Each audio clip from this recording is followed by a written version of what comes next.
How's it going, YouTube? Hey, it's Venom Samurai here again.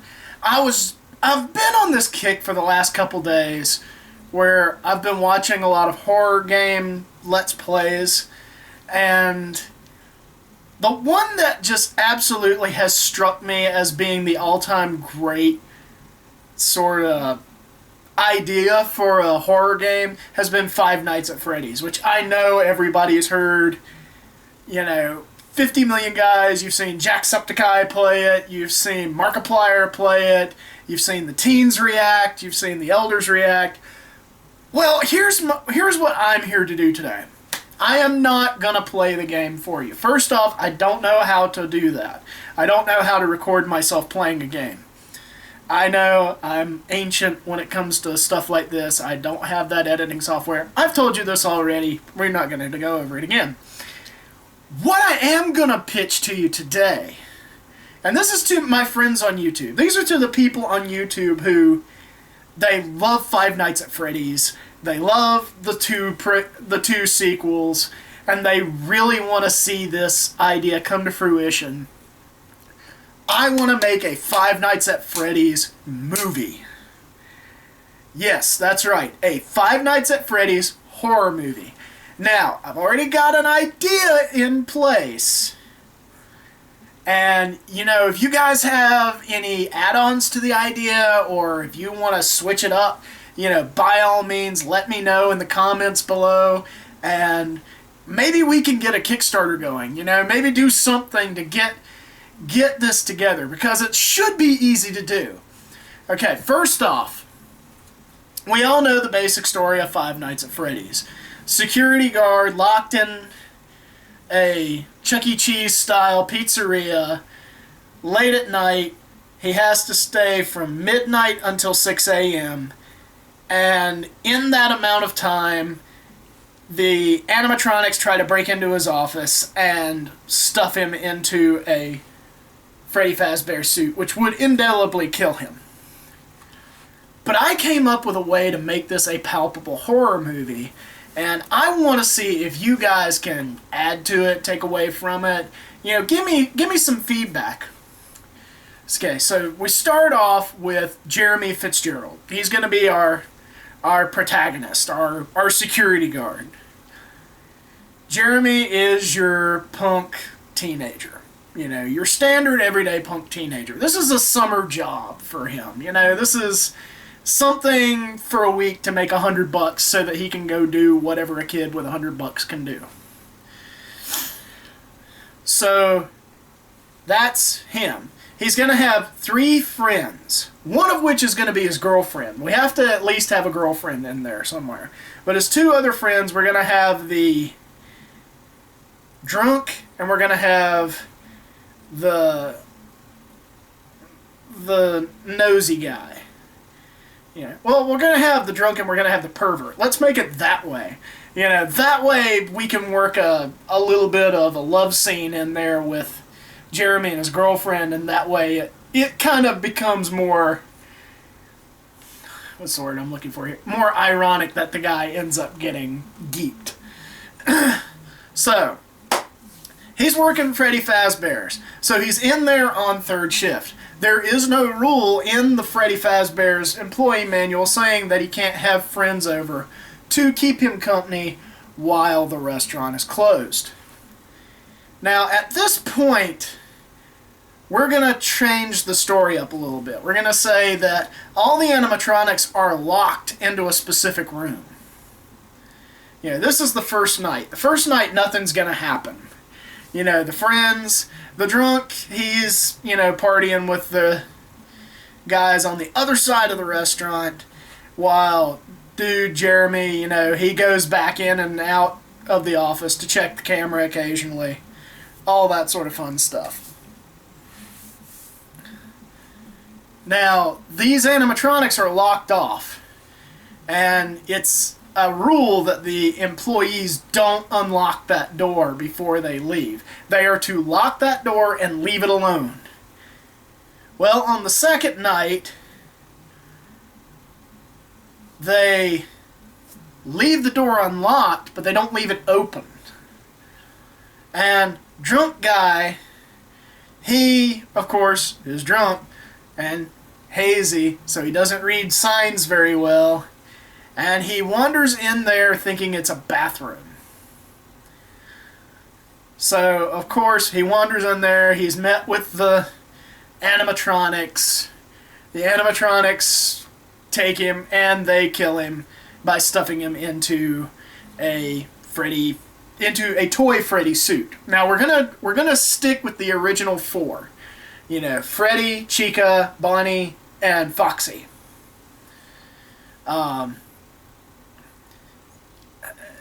So the three remaining friends, they notice that their buddy's gone, but they don't notice that he might have possibly gone somewhere that he wasn't supposed to, because there's no sign of him. You know, it's like he just up and left. So, you know, they're curious, but they aren't overtly worried because they always know that they can get in touch with him through his cell phone. So the next day comes. During the day, they try to get in touch with their buddy over the cell phone. Nobody's picking up. Nobody's answering his phone. The parents of this kid are calling and asking, you know, where is he? What's going on? And they're going, we don't know. He was with us last night, but he disappeared on us, and we have no clue what happened to him. So, next night, all three decide that it's best they have a moment to remember their buddy by, you know, all going to the restaurant and they try to brainstorm and think of what could have happened to him. Well, during that time, of course, our boy Jeremy and his girlfriend start getting a little too amorous, and they go off into another room to break horror rule number 1, which is you can never have sex. You never have sex in a horror movie. And the pervert, being the pervert, you know, he's gonna watch him on the security camera. Well, they're taking their sweet time to get to the festivities, so to speak. So he decides to look at some of the other cameras, and he looks in the animatronic room, and come to think of it, why are there 5 animatronics? There's only supposed to be 4. Well, this gets his curiosity up, as well as other things. So he says, I'm gonna go investigate. So he goes to the animatronic room, he investigates, and right when he's looking at his buddy stuffed into the we'll say he's Toy Freddy, we'll have him become Toy Bonnie, and Bonnie stuffs him into the Toy Bonnie suit. So now that's a second friend that's disappeared. Jeremy and his girlfriend are now wandering around the shop looking for their friends. Now, Jeremy and his girlfriend know they couldn't have gone into the animatronic room because that's supposed to be locked. And, you know, they keep looking around. 6 a.m. comes, the day shift starts coming in, so automatically shit has started to get a little tense because technically he really doesn't want the day shift to know that he's been having his girlfriend over on the night shift.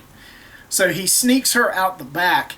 Along the way, he noticed that the door handle for that room, seemed to be a tiny bit ajar.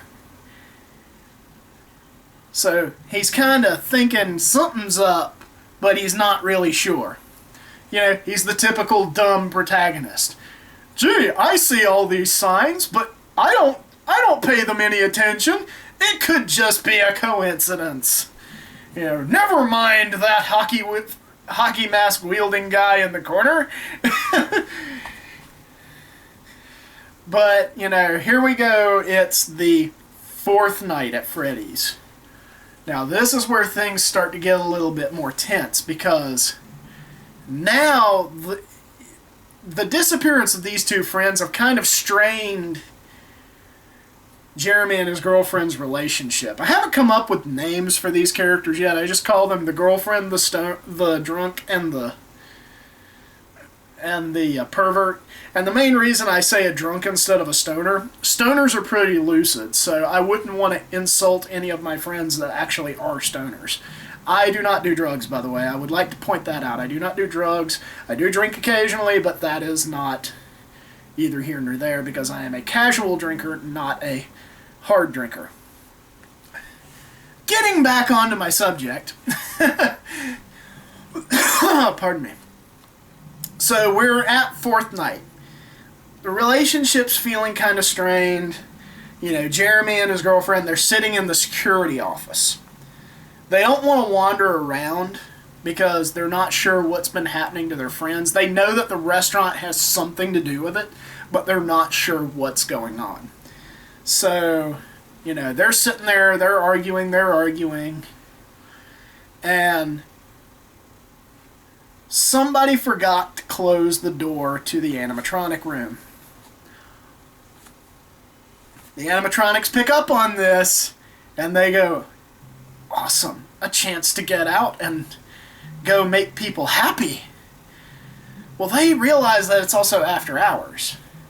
So, of course, you remember the rule from Five Nights. If they see a human, it's an endoskeleton that needs a costume. So, sorry, I'm trying to remember my thought that I had a little bit earlier today, and I wanted to really get this on camera before I forget it. So the girlfriend and Jeremy start arguing with each other. Basically, you know, she doesn't think that he's taking their friend's disappearance seriously enough. He's telling her that she's taking it too seriously, and that she shouldn't be worrying about them. She should be worrying about, you know, what's going on between them. And she just kind of storms off angry. But she storms off away from him and away down the security corridor and out into the restaurant just to get away from him. She knows the way back. She just doesn't know that the animatronics are now out of that room and wandering around. So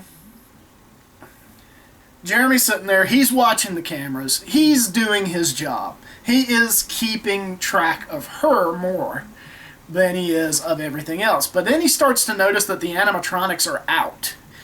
That they are out wandering the restaurant. He's trying to remember, you know, how to get them back into their corralled area. Well, it's at this point that the camera system starts to fuck up. So there's a slight flicker where one of them's in the same room with his girlfriend, and then all of a sudden her and the animatronic are gone.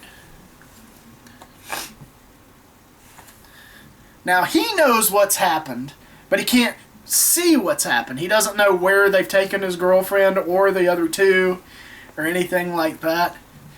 But then come 5 a.m. he notices that there's two more animatronics than there should be. And he goes down to investigate, and sure enough, it's his two buddies in the animatronic outfits. Now, they have not come to life yet. But, you know, he thinks that instinctually he'll be able to find his girlfriend somewhere if he just keeps looking. Well, pardon me. 6 a.m. rolls around. Now, he's still looking for his girlfriend in the restaurant. He's looking high and low for his girlfriend. But the management comes in, tells him that, you know, the restaurant's being locked down because of some craziness that started happening during the day. People have been complaining about certain smells, certain sounds that they've been hearing. You know, all that sort of jazz. And they're locking down the restaurant until they can get it clear. Well, this is on the 5th day. So he knows that the animatronics are going to be active at night. So his thought process is, I'll let them become active at night. I'll put on this fake Fazbear Freddy head, and I'll just kind of wait for them to become active, and then I'll follow them to where they're holding my girlfriend.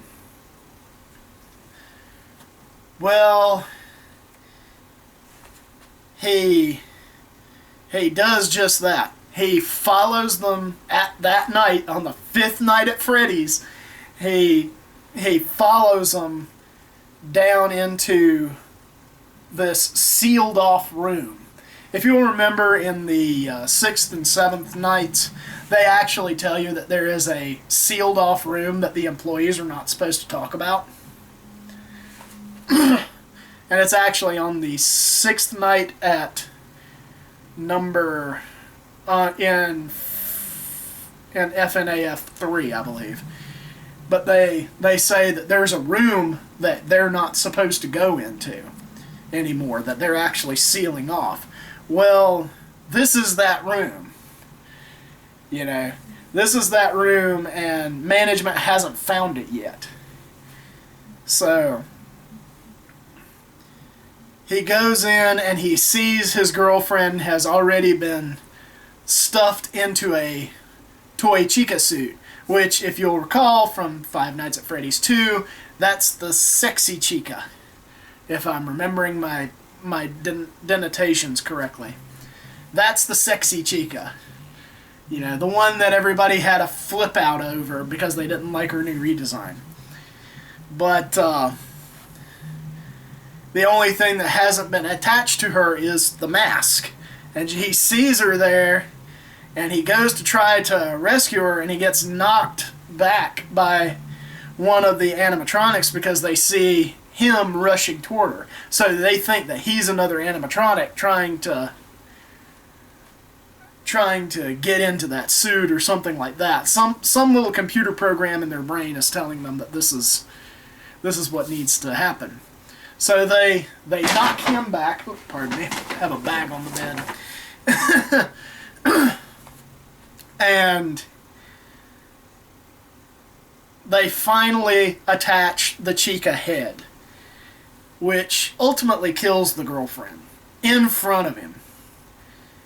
So now it's just Jeremy versus the animatronics, and this is where we have to kind of deviate. This has to go into standard horror procedure. Now he's being stalked by these animatronics. Now including, I might add, the 3 friends who have been turned into the toy versions of our animatronic, of our original 4 characters. So now he's got 7 animatronics after his ass. And all he has to do is last until 6 a.m.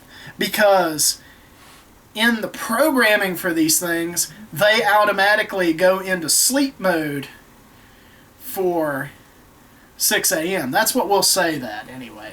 This is just my idea for a movie. This is not a fact of the game. This is just my interpretation of it. But, so of course, you know, he's fighting to survive the whole night. He figures out the light trick from FNAF 2. He keeps the Freddy Fazbear head near him so that he can keep himself disguised. He knows that he can't save his friends now, but he can survive for them. He needs to try to get to the cops. But the animatronics keep blocking the exit, so he can't get there. So basically, he just has to stay from midnight until 6 a.m. surviving around these things. And then when he finally gets out, he gets it. The owner pays him not only the $100, but he pays him a shitload of money to keep quiet about everything that happened at that restaurant because he doesn't want the Fazbear franchise to suffer for this. And then, of course, you know, he has to live with the fact that now his girlfriend and his two best friends are living animatronics, quote unquote living animatronics, in a kids' pizza restaurant, which ends up being shut down because he actually breaks the gag order and tells the papers anyway. But of course nobody believes him. You know, even if they basically admit him to an insane asylum and he spends the rest of his nights screaming about what happened to his friends. And especially right as the end credits get ready to roll, a newspaper gets handed to him that says a new Freddy Fazbear's restaurant is getting ready to open next summer. So there you go. You know, give me a little bit of feedback. Again, I ask no trolling. No trolling. Don't start an argument just to have an argument. If you're gonna dump on an idea, do it constructively, please. You know, if you don't like something, tell me how it could have been improved. If you liked something, you know, tell me that. You know, big thumbs up if you liked something. What I'm looking for here is I'm just looking for an idea. This is just a rough sketch. You know, this is just something that I thought up in my car as I was driving to, ironically enough, go get pizza. You know, I was just sitting there. I'd been watching these videos, these Let's Play videos, and I said to myself, you know what? This is a great idea for a movie. And to make it even better, I would say, let's make this a found footage film. You know, that way it can actually be done for a little bit less budget. It can be done with handheld cameras, which are relatively easy to acquire nowadays. Even better, do it with cell phones. You know, everybody's got a camera in their cell phone nowadays. Just have like a bunch of friends who are sitting there, you know, they're chilling in this pizza restaurant. And then if it does well enough, maybe we could do a Five Nights at Freddy's 2 where we introduce the puppet and Balloon Boy and maybe a Springtrap. I don't know. You know, we could get into the background of Freddy Fazbear's entertainment where, you know, kids' souls come back to inhabit animatronics and entertain children. You know, I really think that we could make this work. We as the YouTube community could make this work. But I just wanted to put that out there. If you like it, you know, let me know in the comments. If you don't like it, let me know in the comments. But please, like I said, no trolling. You know, guys, I'm going to go off on a little tangent here at the end of this just because I want to explain something about trolling. Trolling is the act of a desperate person. These are people who could not get anybody's attention in the real world. And they make their whole life about pissing people off so they can get attention in the virtual world. Okay? Now, I know all the trolls out there. I happen to date a troll, so I'm going to kind of skew this a little bit. Because I understand the why. I just don't understand the reasoning. You know, I don't understand the whole point of trolling. I mean, honestly, sitting there trying to piss people off is kind of, well, it's kind of stupid. And I'll say that again. It's kind of stupid. And you know, Jazz, if you watch this, I am so sorry if you think that I'm being ugly against you. I'm not. But my whole point is that don't go out of your way to try to start a fight with somebody. You know, we have enough trouble in the world with bullies and terrorists and race baiting and all this other shit that's going on. We don't need people out there purposely stirring the pot, you know. Okay, that part of my rant's over. I'm done. But again, if you like the idea, you know, leave me a comment below. If you don't like the idea, leave me a comment below. You know, just let me know somebody out there has been kind of thinking along the same lines I have. Because I think this is fodder for a great live-action movie. Even better if it was a computer animated movie where we could actually save money by using animations from the game. You know, maybe actually add some animations to make it a lot more lifelike and things like that. I just really want to see this get made. If I don't get to make it, then somebody else will. You know, I just really want to see this happen. So this is the Venom Samurai signing off. Everybody have a good day, and we'll see you in the next video.